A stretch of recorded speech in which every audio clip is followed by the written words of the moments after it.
lo financiero no ha surgido como algo absolutamente natural, que tiene que ser así el proceso de la organización. Es una creación de los países o de las autoridades. Cuando uno dice, bueno, es que el mercado se hace. Se construyen a través de las políticas, a través de las actitudes, las posiciones.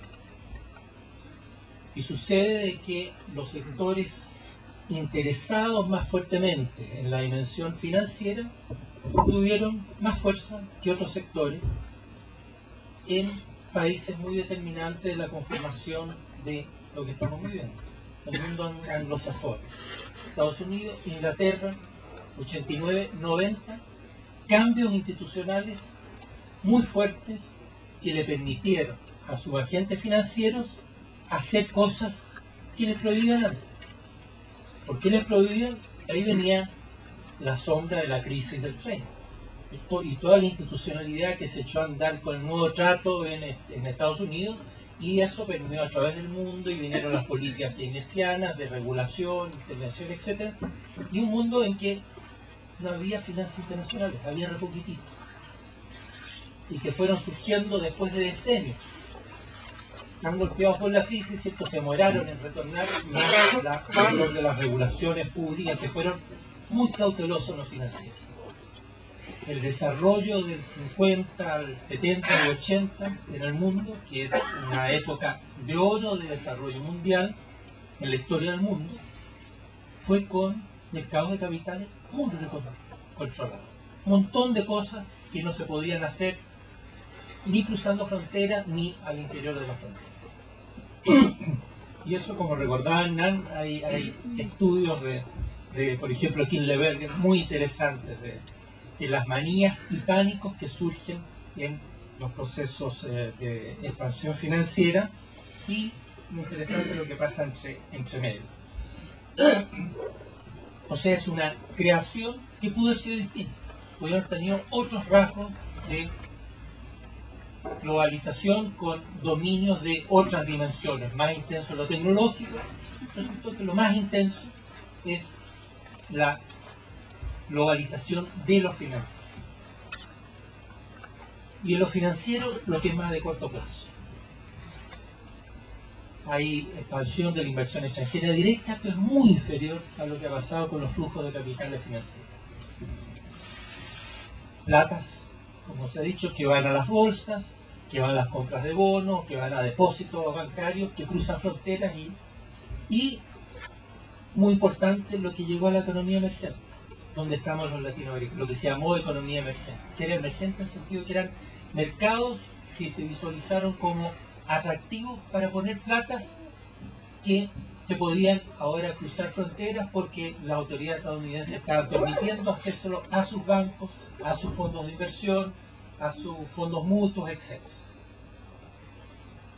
Entonces estos mercados que emergían empezaron a llegar recursos. Y estos mercados, con escasa regulación o sin regulación, en general el cruce de fronteras quedó desregulado, es intrínsecamente inestable. Cuando se comienzan los procesos y habían escasez de fondos, son muy bienvenidos. América Latina venía la crisis de la deuda.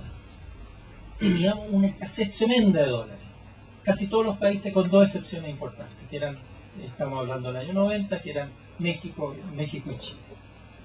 Chile porque tenía un precio del cobre salvaje, y México por otra. Pero en general América Latina estaba ansiosa de dólares. Las primeras liquidez que llegó eran muy bienvenidas.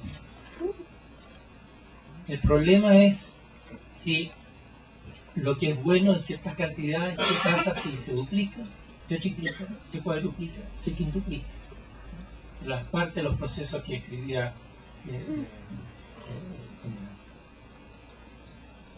y el problema de estos mercados es que les cuesta mucho detenerse, y es interesante desde el punto de vista económico, por sus implicaciones sociales y políticas, entender por qué normalmente no se detienen a tiempo y se pasan de largo. Y es porque la gente que hace las decisiones en estas inversiones de carácter financiero, a ellos le pagan, ellos se entrenan para hacer inversiones de corto plazo. Y a ellos le pagan por ganar plata en el corto plazo. Y entonces estas platas pueden estar entrando a un país, México el 93, por ejemplo, entrando a México porque ganan plata en el corto plazo. Y sin embargo en México se está gestando un desequilibrio, que lo describía Hugo y Hernán. ¿Qué desequilibrio? Se empieza a agrandar el déficit externo. ¿Qué es el déficit externo? Que gasto más plata que la que tengo. La financio con las platas que llegan de afuera. Mucha plata que llega afuera, dólar barato. Con dólar barato hay más entusiasmo por comprar cosas importadas. Y exportar menos y importar más, financiados con las platas de otros. Que en algún momento nos pueden decir, no hay más de esas platas. Pero estos procesos siguen, llega la plata a la bolsa, las bolsas van subiendo, así como subió la bolsa de Estados Unidos, en parte con platas japonesas y platas europeas, platas latinas, esto durante un largo proceso hasta llegar a un índice de 11.000 y tanto, ahora está en 8.000. En nuestras bolsas en América Latina todas fueron subiendo, con platas externas. Pero el inversionista a corto plazo, lo que le interesaba, sí, él prevé que durante los próximos 10 días, 20 días, 30 días bajar la bolsa, no, le mete más plata. Aunque para el país, sea claro, los que miren las cosas con cuidado, con atención y perspectiva de largo plazo, mire, estos precios de las acciones no tienen nada que ver con las utilidades, no son sustentados por las utilidades, es un precio especulativo. Pero eso lo tiene que ver el que se preocupa del equilibrio del país. El tipo de cambio es el que se preocupa del equilibrio del país. El del déficit externo es el que se preocupa del equilibrio del país. No le podemos pedir a estos inversionistas financieros que ellos están preocupados de hacer de la macro a nuestro país.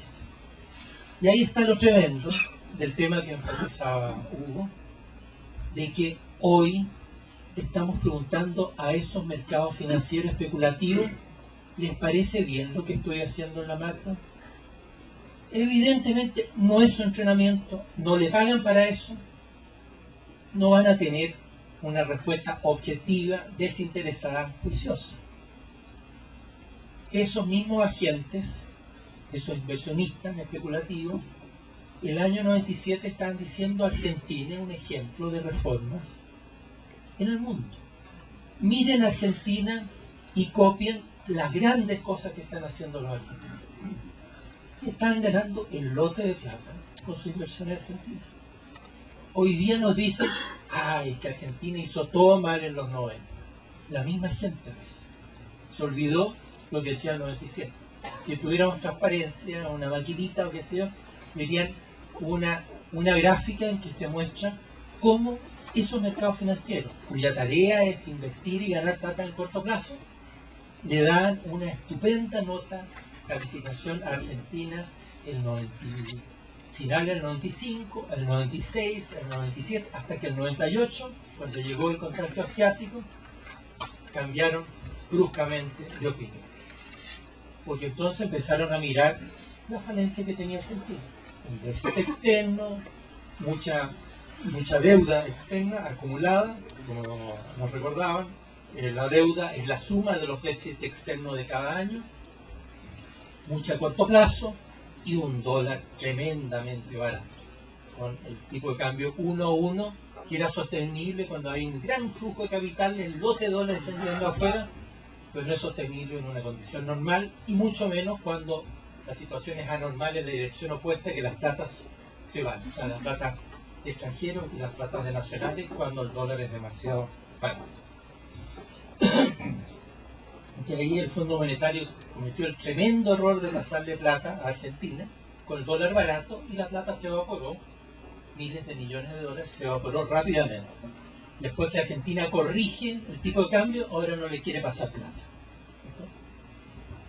Mundo al revés.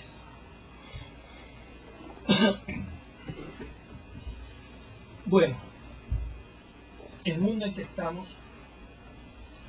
con una globalización muy intensa, liderado por los segmentos de corto plazo, de los inversionistas de corto plazo financieros, muy propensos a los contagios, de pesimismo y a los contagios de optimismo.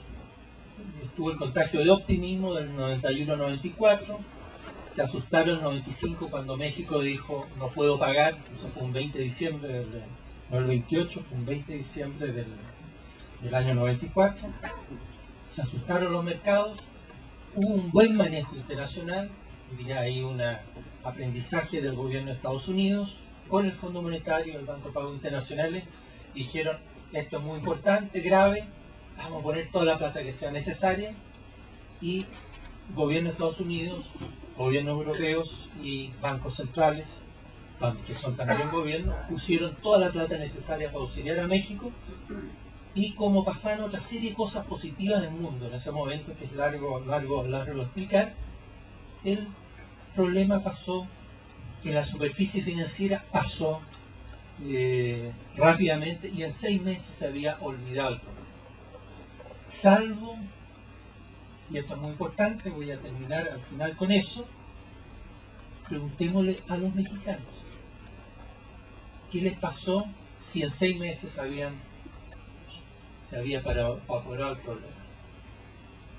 7 años después del 94, el salario promedio mexicano 15% inferior, 7 años después. En Chile, en esos años, el salario es como un 25% por promedio, como un 25% mayor, el mínimo es mucho más, todavía mayor en ese periodo. De los mexicanos, todavía 15% menor. El impacto regresivo que dejan las crisis financieras es tremendo, de larga persistencia, por varias razones económicas, muchas económicas, para explicar por qué sucede.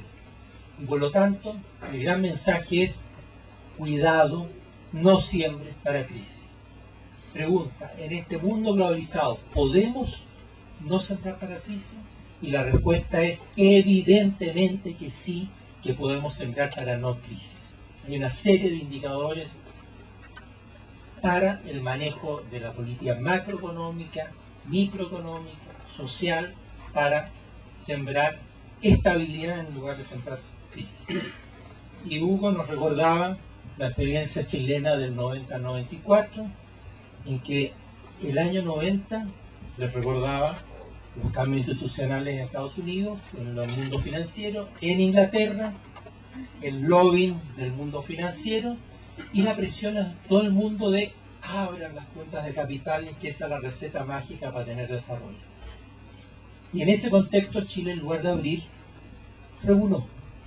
Dijo, no quiero tantas plata, no quiero que me pase lo del 82, en que Chile tuvo la peor crisis de toda América Latina. Una economía reformada neoliberalmente, con superávit fiscal, apertura comercial, etcétera, la crisis más grande de toda América Latina. Y eso en la autoridad del 90, dentro de los cuales yo estaba trabajando, la preocupación de no queremos repetir esa historia. Que nos digan que nos quedamos atrás en reforma, nuestra opinión es que todo lo contrario, nos estamos retirando al precipicio. Avanzar hacia el precipicio no es progresar, es lo que hizo México y lo que hicieron Argentina y cayeron en la crisis, como mencionaba, del Se puede con eficiencia y se puede funcionar para lo que uno quiere. ¿Qué es lo que queremos cuando uno hace economía? Y estamos en una economía no la más rica del mundo, estamos en un país de clase media internacional, estamos justo en la media del PIB, el producto del mundo. Los latinos, con los argentinos, los brasileños, los mexicanos, de alrededor de $4.500 por habitante. Necesitamos crecer para poder dar más bienestar. Y el crecimiento no es viable, el enfoque de uno, si uno no está sembrando día a día equidad.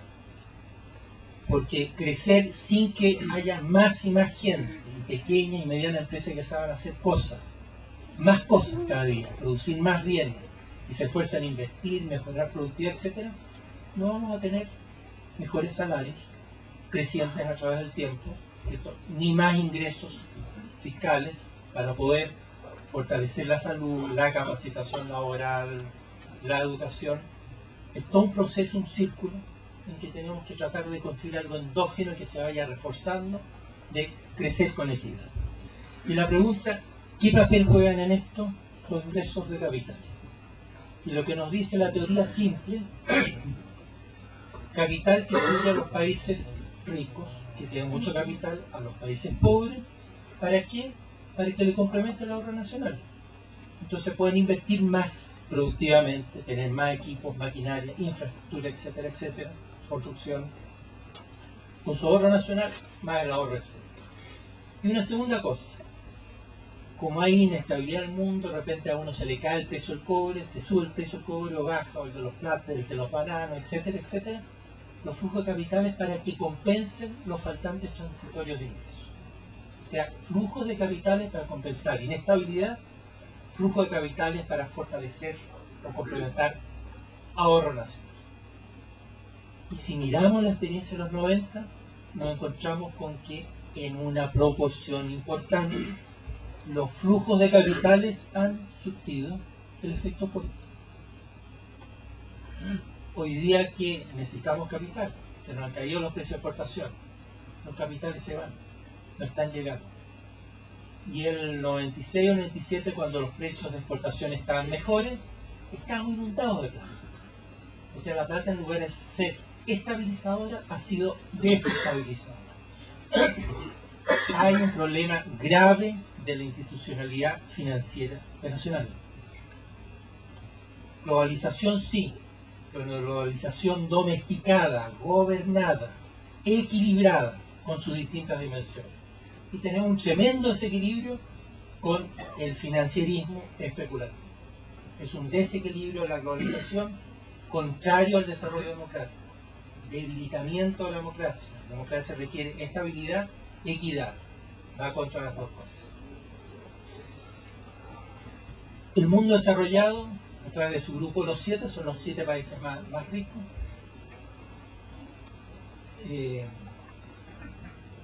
Más ricos, más desarrollados, con un peso muy fuerte en la economía mundial y muy fuerte en las decisiones políticas mundiales. Con la crisis asiática empezó a tomar conciencia del problema y emitió comunicados, yo diría, muy interesantes de reconocer problemas existentes y reflexiones sobre soluciones, bastante examinando el tema del financierismo, el rol de los centros financieros que no pagan tributación, donde son centros de lavado de dinero, etcétera. Estos llamados mercados de futuro, de hedge funds, es la expresión inglesa, cierto, que no tenían ninguna regulación y hubo una quiebra muy famosa o un fenómeno muy intenso 2 años atrás en Estados Unidos, un fondo que está liderado, manejado o asociado por 3 premios Nobel, que habían ganado premios Nobel con temas similares de estas cosas muy complejas de manejo especulativo financiero. El problema es que el impulso inicial se perdió, se debilitó. Se creó un foro de la estabilidad financiera, liderado por el presidente, una persona muy interesante y re pragmática, gran persona, buen amigo de Chile, progresista, como presidente de ese foro, pero un foro en que no están los países en desarrollo. Está el 20% de la población mundial representada y el 80% que sufre las consecuencias no está representado. Es una parte del desequilibrio que existe en los poderes y en las voces en el mundo. Los que dicen fin de la historia y ya tenemos la democracia, hay que ser consecuentes. Necesitamos democracia al interior de los países, democracia entre los países.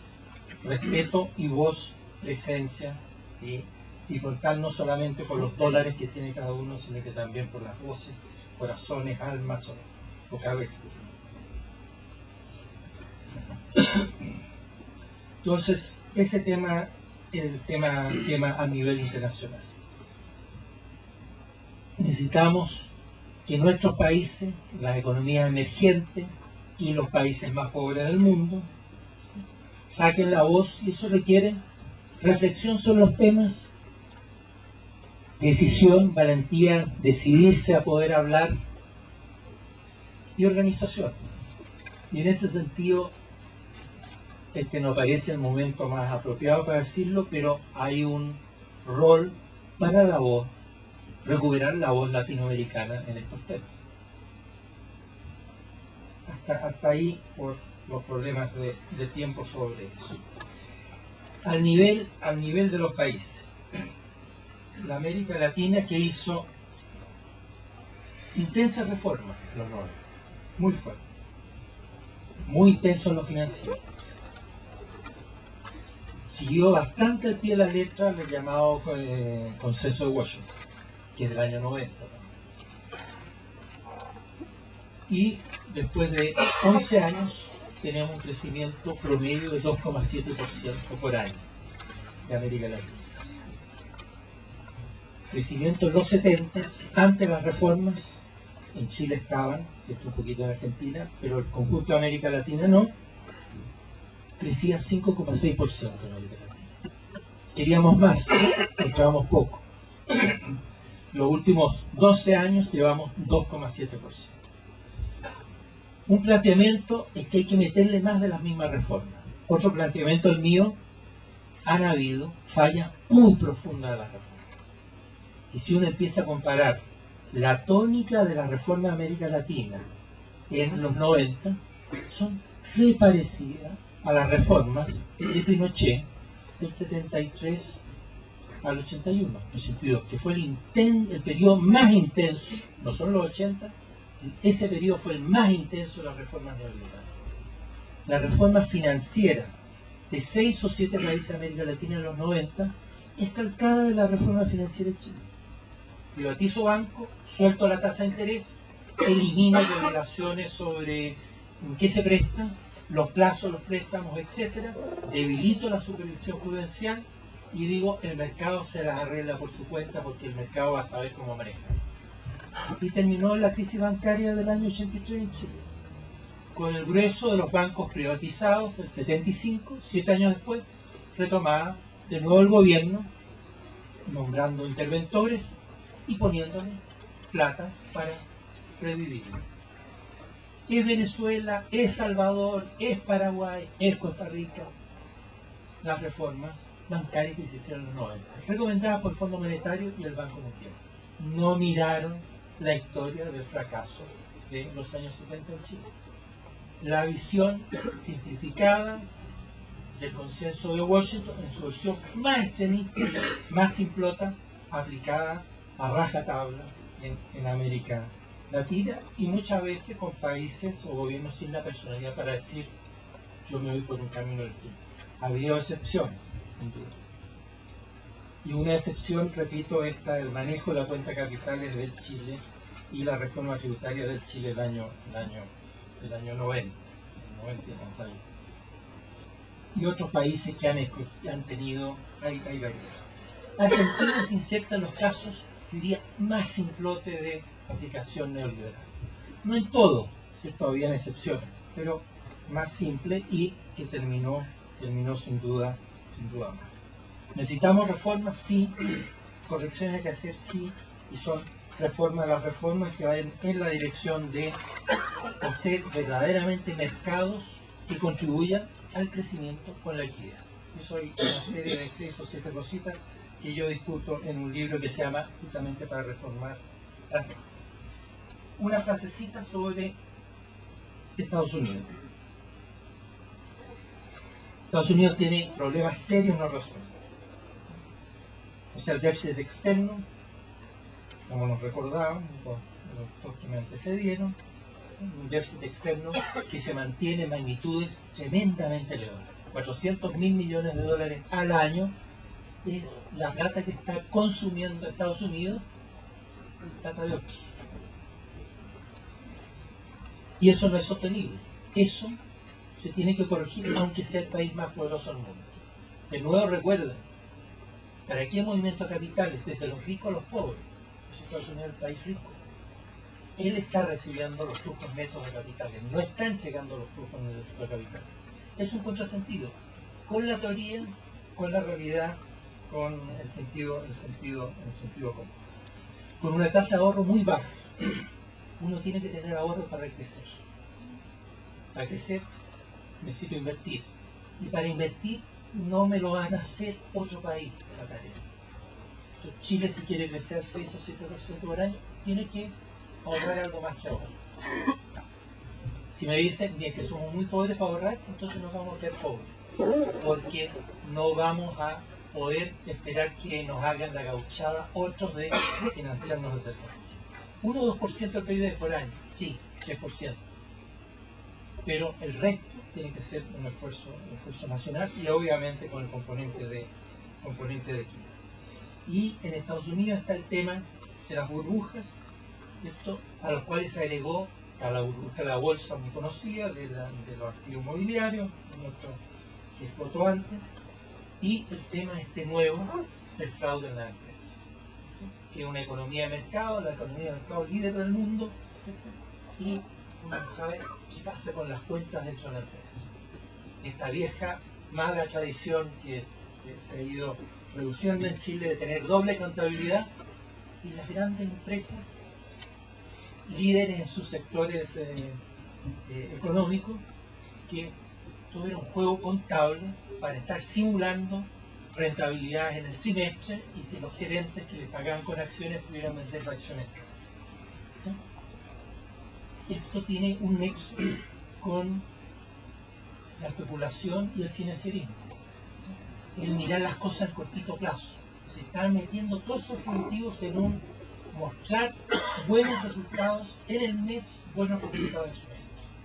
Y lo que tenemos que hacer para crecer con equidad es de restablecer el peso, la voz, la ponderación de la visión de mediano y largo plazo, que no lo construye en el futuro, lo construyo desde el día, pero mirando hacia adelante, sembrando en la economía más equidad a través de la educación, la capacitación laboral, el apoyo a la pequeña y mediana empresa, etc. Y todos esos elementos son contrapuestos a poner los huevos en la canasta del financierismo de corto plazo y el preguntarle a esos mercados en la tarde qué opinan de lo que hice hoy día en la tarde y esperar la respuesta de ellos en la mañana siguiente, y entonces eso está actuando. Eso es tremendamente destructivo para la soberanía, la personalidad y para el objetivo que es realmente crecer con equidad. Muchas gracias.